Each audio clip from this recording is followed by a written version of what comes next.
ગુજરાતમાંથી પકડાયેલ ડ્રગ્સ મામલે કોંગ્રેસ પ્રવક્તા મનીષ દોશીનું નિવેદન સામે આવ્યું છે।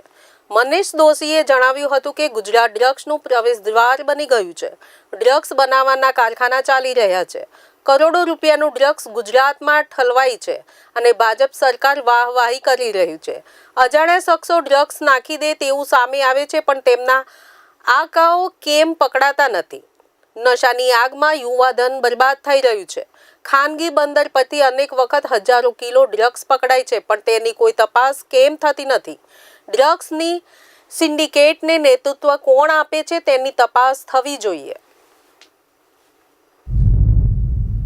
ગુજરાતમાં ગઈકાલે દરિયાકાંઠેથી 300 કિલો ડ્રગ્સ એટલે કે 1800 કરોડ રૂપિયાની માતબર રકમનું ડ્રગ્સ નશાનો પદાર્થ પકડાણો છે। આ ઘણી ચિંતાનો વિષય છે। ગુજરાતનું યુવાધન અને દેશનું યુવાધન બરબાદ થાય, ડ્રગના રવાડે ચડે।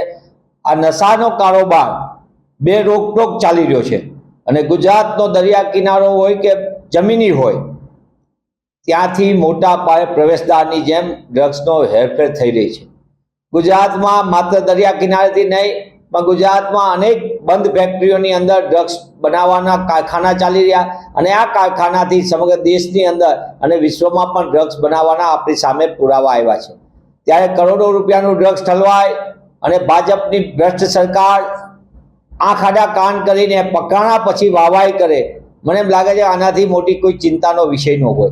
ગુજરાતમાં જે રીતે નશાનો કારોબાર ચાલી રહ્યો છે અને ગુજરાતમાં જે ભવિષ્ય કહેવાય એવા યુવાનો નશાની આગમાં ધકેલાઈ રહ્યા છે, ત્યારે ભાજપા સરકારને હું પ્રશ્ન પૂછવા માંગુ છું કે આ પકડાયેલું ડ્રગ્સમાં દર વખતે વાત થાય કોઈ અજાણ્યા શખ્સ ફેંકીને જતા રહ્યા, ચરસમાં જીપીએસ લાગ્યું એમ આપણે કરોડો રૂપિયાનું ચરસની આખા પેકેટો આવે, તો કેમ એના આંકા પકડાતા નથી?